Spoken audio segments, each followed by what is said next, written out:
শুভেচ্ছা রইল আন্তর্জাতিক অঙ্গনের সর্বশেষ সংবাদ নিয়ে আমাদের নিয়মিত আয়োজনে। আন্তর্জাতিক অঙ্গনে নতুন করে উত্তেজনা। ইসরায়েলের তেল শোধনাগারে ইরানের মিসাইল হামলা, নাকি এর পেছনে রয়েছে আরও গভীর কোনো ষড়যন্ত্র?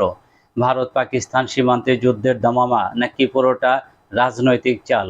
আর ইউরোপ জুড়ে জ্বলছে দাবানলের আগুন।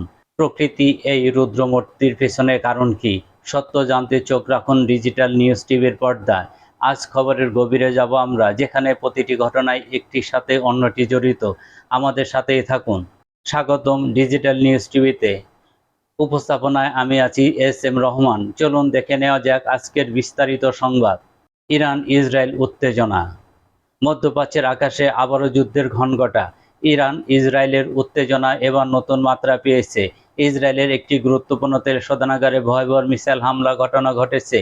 এতে ৩ জন নিহত হওয়ার খবর পাওয়া গেছে। এই হামলাকে কেন্দ্র করে প্রশ্ন উঠেছে, এটি কি ইরানের সরাসরি আক্রমণ নাকি কোনো গুপ্ত হামলা? যদিও হিব্রু ভাষায় দৈনিক ইসরায়েল হাওম তাদের প্রতিবেদনে দাবি করেছে, গত ১৭ জুন ইরানের একটি মিসাইল বাজান রিফাইনারিতে আঘাত হানে। এই হামলাকে কেন্দ্র করে প্রশ্ন উঠেছে, এটি কি ইরানের সরাসরি আক্রমণ নাকি কোনো গুপ্ত হামলা? যদিও হিব্রু ভাষায় দৈনিক ইসরায়েল হাওম তাদের প্রতিবেদনে দাবি করেছে, গত ১৭ জুন ইসরায়েলের একটি মিসাইল ইসরায়েলের বাজান রিফাইনারিতে আঘাত হানে। এই হামলায় ব্যাপক ক্ষয়ক্ষতির পাশাপাশি ইসরায়েলের জ্বালানি সরবরাহ ব্যবস্থা ভেঙে পড়েছে।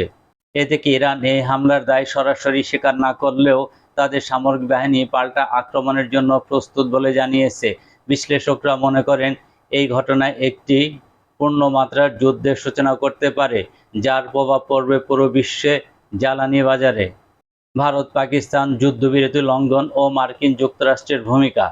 ভারত পাকিস্তান সীমান্তে আবার উত্তেজনা বাড়ছে। যে কোনো মুহূর্তে ভেঙে যেতে পারে যুদ্ধবিরতি চুক্তি, এমনই ইঙ্গিত দিয়েছে মার্কিন পররাষ্ট্রমন্ত্রী মার্কো রুবিও। তিনি জানিয়েছেন, ভারত ও পাকিস্তানের মধ্যে শান্তি বজায় রাখা অত্যন্ত কঠিন হয়ে পড়েছে।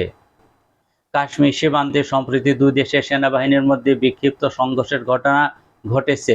যদিও মার্কিন প্রেসিডেন্ট ডোনাল্ড ট্রাম্প দুই দেশের মধ্যে শান্তি ফেরাতে মধ্যস্থতার প্রস্তাব দিয়েছেন, কিন্তু পরিস্থিতি নিয়ন্ত্রণে আনা সম্ভব হবে কিনা তা নিয়ে সন্দেহ প্রকাশ করেছে অনেকেই।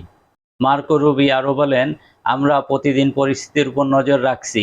এই অঞ্চলে একটি ছোট স্ফুলিঙ্গ বড় ধরনের সংঘাতের জন্ম দিতে পারে। এই পরিস্থিতিতে দু দেশের মধ্যে পারমাণবিক যুদ্ধের আশঙ্কা উড়িয়ে দিচ্ছে না সামরিক বিশ্লেষকরা। অস্ট্রেলিয়া কঠোর অভিবাসন নীতি এবং ইসরায়েলি এমপির ভিসা বাতিল। এবার নজর রাখা যাক অস্ট্রেলিয়ার দিকে।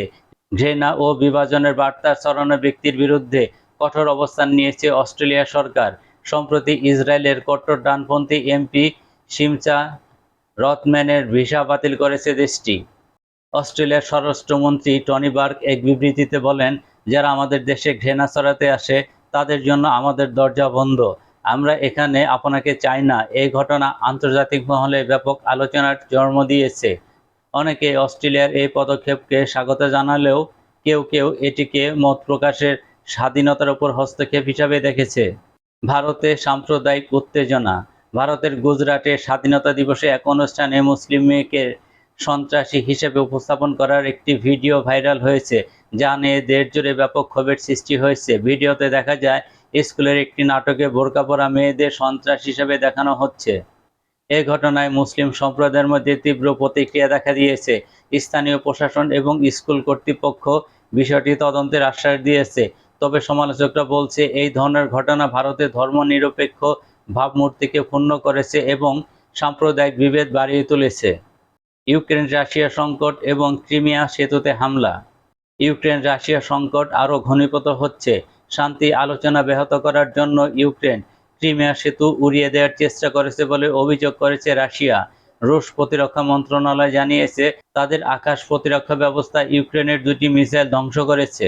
এই সেতুটি রাশিয়ার মূল ভূখণ্ডের সঙ্গে ক্রিমিয়াকে সংযুক্ত করেছে এবং এটি রাশিয়ার জন্য কৌশলগতভাবে অত্যন্ত গুরুত্বপূর্ণ। এই হামলার প্রচেষ্টা শান্তি আলোচনার সম্ভাবনাকে আরও জটিল করে তুলেছে বলে মনে করেন বিশ্লেষকরা। ইউরোপে দাবানল। ইউরোপের বিভিন্ন দেশে দাবানলের পরিস্থিতি আরও ভয়াবহ আকার ধারণ করেছে। স্পেন এবং পর্তুগালের আগুন নিয়ন্ত্রণে আনতে সেনাবাহিনী মোতায়েন করা হয়েছে। হাজার হাজার হেক্টর বনভূমি পুড়ে ছাই হয়ে গেছে এবং বহু মানুষ ঘরছাড়া।